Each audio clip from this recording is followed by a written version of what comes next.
Hello guys! For today's content po, samahan niyo po ako na mag-prepare ng food kasi may konti po akong blessing na natanggap. So, i-share po natin to sa iba. So, tara guys, samahan niyo po ako mag-prepare.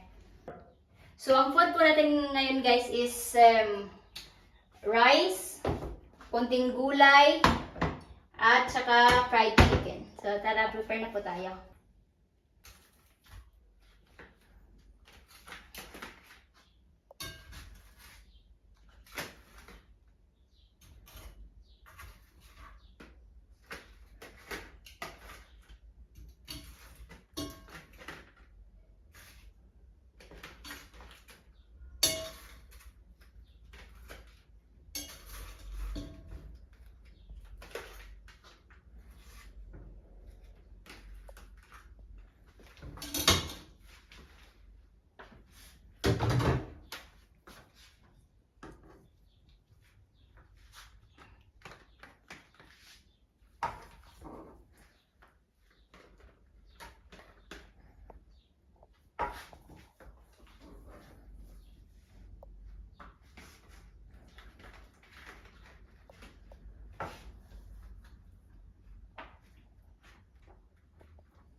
So, ito na po lahat yung na-pack namin.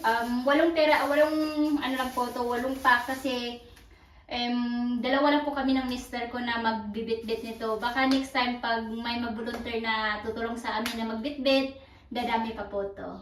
At yung laman po ng isang plastic is ito, kutsara, tinidor, at yung grapes, isang tubig, at yung pack milk.